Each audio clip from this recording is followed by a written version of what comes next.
Salut les terriens du dimanche. Salut les terriens du dimanche. C'est le replay. C'est le replay. On regarde tout de suite les meilleurs moments de la semaine dernière.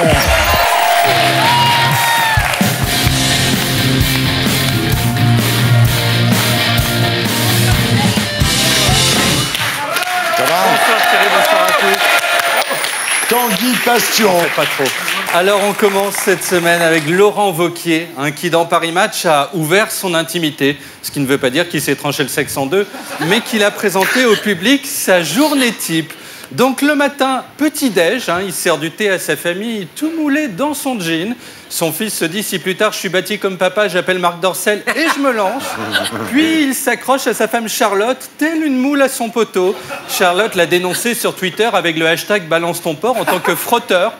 Ensuite, il contemple sa ville du Puy-en-Velay en se disant, c'est beau, mais vivement que j'ai un destin national, que je me casse. Enfin, il marche dans la nature et se fait prendre en photo, comme ça, s'il veut se rabattre sur l'amour et dans le pré, sa fiche est déjà prête.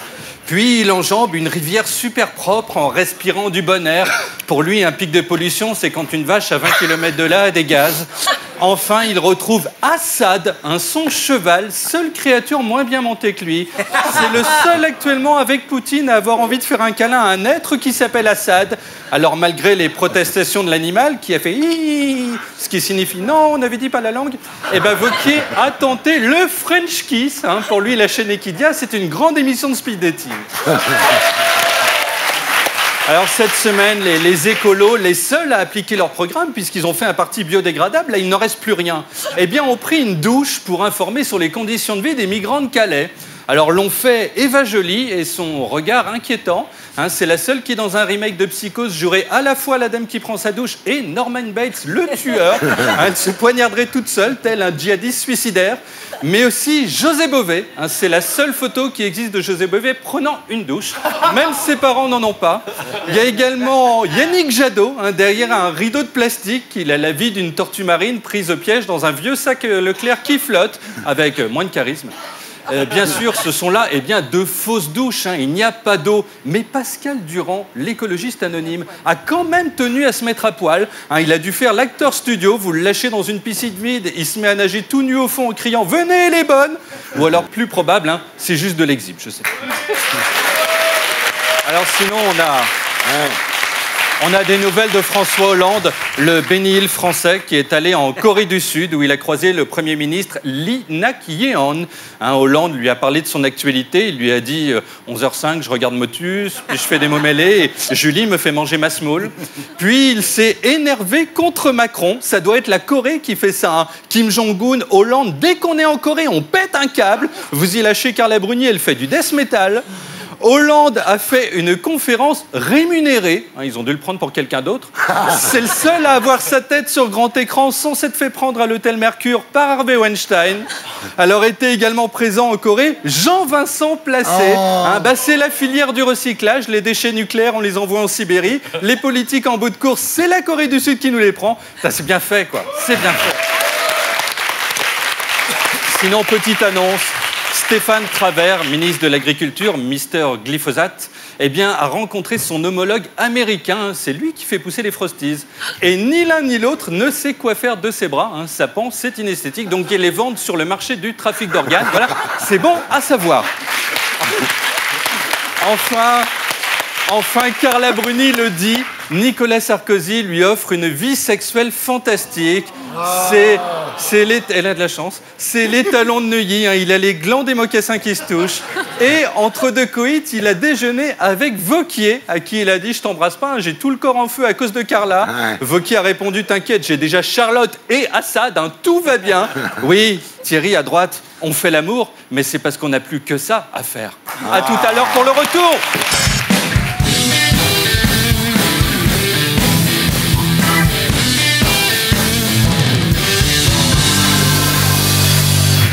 Donc après Stéphane Bern, La République En Marche souhaite confier des missions à d'autres célébrités. En ce moment, le parti teste même des noms dans les rues. Voici la caméra cachée de Walid Afkir. C'est mon préféré.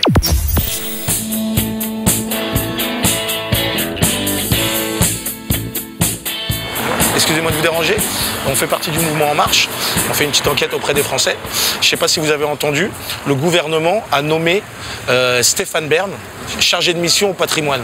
J'aime bien cette idée de faire appel à des gens à qui on ne pense pas a priori et qui peuvent créer quelque chose de nouveau. Moi, ce que j'aime bien chez Macron, c'est ça. On pensait à Michel Drucker, chargé de mission pour les personnes âgées. Vous pensez que c'est une bonne idée? Ah oui, il est à la retraite, oui. Oh, déjà, il est à la retraite et puis surtout, il est aimé. Michel Simès, chargé de mission pour la santé. Surtout pas. Non? Mais non, un mec qui a une chronique sur une radio le matin, ça n'a aucun intérêt. On voulait mettre quelqu'un chargé de mission pour la cause d'Alzheimer. Oui. On pensait à Nagui, qui présente l'émission N'oubliez pas les paroles. Vous pensez que c'est une bonne idée? Le chanteur Renaud. Ouais. On a pensé à lui pour la sensibilisation de l'alcoolisme auprès des jeunes. Je sais pas du tout. Hein, sur l'alcoolisme, Renaud. Alors ça, il est bien placé pour en parler, mais... Thierry Ardisson, vous connaissez? Bien sûr. On pensait à lui pour la dépénalisation des drogues. C'est une très bonne idée. Hein, c'est un sujet qu'il maîtrise. C'est une très bonne idée. Ardisson, il est spécial. Il est comme le vent. Un jour, il vient par là avec les écologies. Un jour, il vient par là. La drogue, c'est spécial. Chargé de mission contre les agressions sexuelles, on pensait à Laurent Baffy. Non, lui, il raconte des conneries. Il faut quelqu'un qui est bien, qui est dur. Qui connaît les agressions sénées. Bien sûr. Bah, Hanouna, par exemple, pour la simplification des programmes scolaires. Mais ça, c'est de l'enfumage. Ouais, mais bon, enfin, c'est... En fait, c'est comprendre les Français, comment leurs affinités, pour pouvoir les manipuler après en leur mettant des têtes qui n'ont rien... Non, c'est pas les manipuler, c'est juste leur donner l'illusion, voilà, que... Dans leur donner l'illusion, c'est bien ça. Plaza et Valérie Damido pour charger de mission au logement. Ouais, c'est bizarre, quoi. C'est-à-dire? C'est des présentateurs, ils font un peu les rigolos, quoi. Il y a Florent Pagny pour la fiscalité des artistes. Ouais, ça c'est bien aussi, ouais. Il y en a un paquet pour la fiscalité des artistes, hein, quand même. Nabila pour charger de mission pour le droit des femmes. Ouh la vache. Ouais, mais elle est connue, elle est aimée par les Français. Ouais, non, alors moi je suis moins... je serais moins convaincue, là. Ouais, okay. ouais. On ne demande pas à un politique de plaire à la France, on demande de faire ce qui est bien pour la France. Foutre des stars de télé-réalité pourries, ça sert à rien. Alors, non, si c'est vraiment, enfin moi je fais partie du mouvement En Marche. Hein. Ouais. Faut s'arrêter là. Ouais. Pour Michel Drucker, il faut des gens complets. Enfin non, c'est une blague. Mon député ce soir, je veux dire que vous êtes. Mais pourquoi? Je comprends pas. Si c'est vraiment vrai, c'est déconné. Hein. Nabila pour les femmes, c'est pas. C'est pas ça. On sent que c'est pas. Enfin. Non mais allô quoi, ça va, ça passe. Non mais sérieux. Extraordinaire. C'était trop beau. Bravo, Walid Afkir, merci.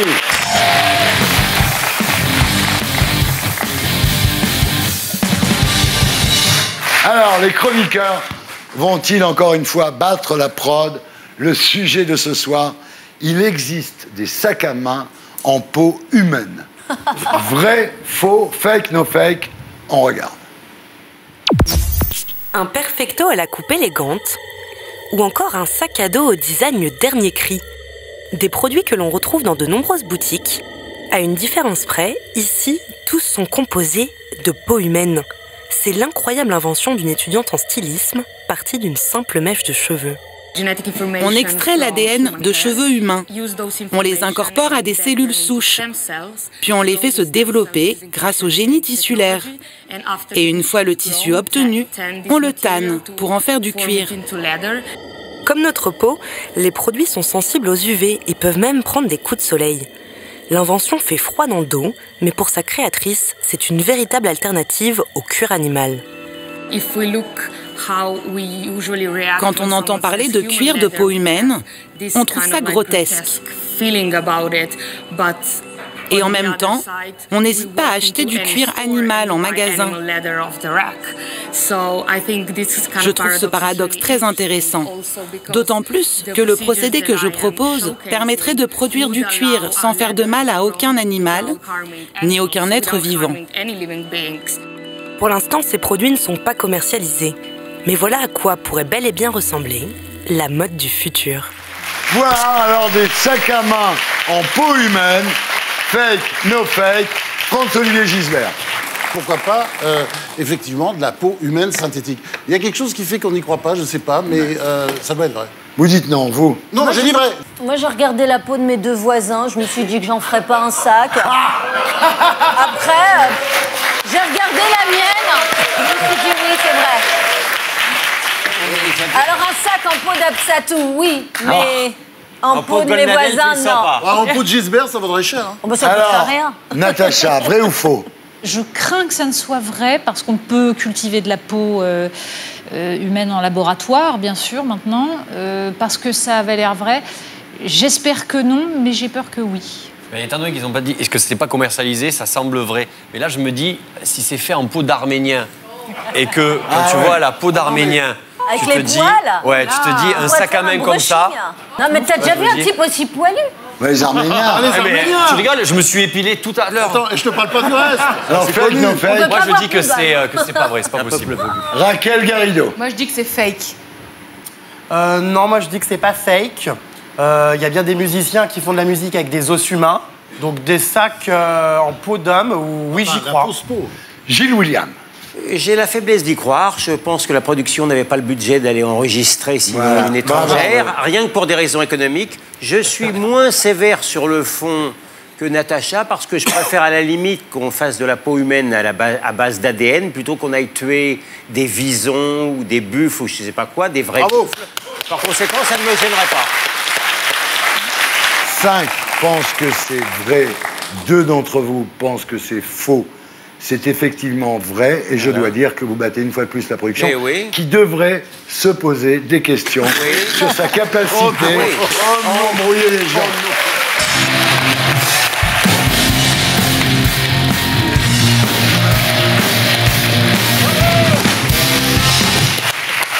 Et on recommence, Thierry, avec le président Macron qui a passé la semaine à se faire filmer en train de marcher. Il a la vie de Théo, mon petit-neveu d'1 an et demi.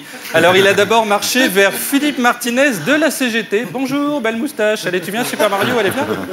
Ensuite, il a marché vers Alain Griset du syndicat UDP. Salut, je sais pas qui tu es, mais viens quand même, on s'en fout. Voilà. Puis, il a marché vers Philippe Louis de la CFTC. Hein, hop, hop, hop, mais où il est ce con? Ah, le voilà, salut feignant, allez, viens, viens, viens. Voilà, c'est pas un président, c'est un randonneur. Hein. L'Élysée est devenu un vaste GR, sauf quand il reçoit Laurent Berger de la CFDT, où là, il part presque en footing. Hein, regardez, hop, oh là là là là, faut que je m'arrête. Hein. Salut, loser de l'ancien monde, allez, viens, viens, viens, viens. Enfin, il a discuté avec son maître de stage, hein, Pierre Gattaz, qui lui a dit, tu les as embobinés, les autres ploucs, comme je t'avais dit. Il a répondu, je sais pas, mais en tout cas, je me suis bien dépensé. Cette semaine, les Macroniens ont bossé afin d'imiter leur gourou Macron qui dort 17 minutes par nuit. Un rêve érotique pour lui, c'est une fille en doudoune qui dit « Ah, il fait chaud, je vais me déshabiller. » Et paf, il se réveille. Alors Cédric Villani, député En Marche, a inauguré la fête de la science. Alors c'est le seul niveau couleur à accorder sa lavalière à sa pipette. C'est le fils caché de Meg Lesguy et Christina Cordula. Alors il a toujours un gros nœud, hein, comme un cadeau de Noël, mais quand on le défait en dessous, il y a juste un fan de Macron, quoi. La déception. Et lui, impossible de le revendre sur eBay. Les gens veulent déjà pas chez eux de migrants syriens, c'est pas pour se taper le professeur Folding. Françoise Nyssen, ministre de la Culture, a bougé son corps au concert d'Eddie Mitchell. Elle a le même groove qu'un renard empaillé. Tandis que Collomb a tapé des mains à contre-temps. Si Ike et Tina Turner avaient été sourds, cul-de-jatte et blancs, ça aurait donné ça. Jean-Michel Blanquer, ministre de l'Éducation, a fait construire à de pauvres gosses une machine à gonfler les ballons. Ouais. Ça, c'est les technocrates. Il y a juste besoin de 3 secondes et de ta bouche, mais ils te font monter pendant 16 jours un appareil qui fait la même chose en moins bien. C'est la meilleure métaphore de l'Europe de Bruxelles. Voilà. Message. Natacha est contente. Souverainisme représente. Alors sinon, Christiane Taubira, regardez, a visité les ruines du socialisme. Et Jack Lang a croisé des rappeurs à qui il a appris à compter jusqu'à 3. Enfin, on a retrouvé Jean-Louis Borloo, qui a fait une réunion avec Pécresse et qui a la grande forme, c'est-à-dire qu'on dirait qu'il sort de 18 mois de Koh-Lanta. Il a bien sûr été redirigé vers la station de lavage L'Éléphant Bleu. Quant à Olivier Faure, le jeune loup du PS que personne ne connaît, il a posé dans l'IB allongé sur un canapé, les mains sur les cuisses, les jambes écartées, semblant dire « Servez-vous, il y a moins 50% sur Maro ». Hidalgo, il y a 8 jours, toujours dans l'IB, regardez, avait fait pareil. Canap plus liquette en cuir, tous les socialistes finissent sur un canapé à croire qu'ils ont besoin de parler. Alors moi, je ne lis plus l'IB, mais je lis le catalogue Fly, c'est pareil, mais en mieux, puisqu'il n'y a pas de socialistes. Voilà, c'était une semaine sur la Terre. Salut les terriens. Bravo. C'était les meilleurs moments de la semaine dernière. Et pour être sûr de ne rien rater de Inarditube, abonnez-vous et mettez un pouce bleu.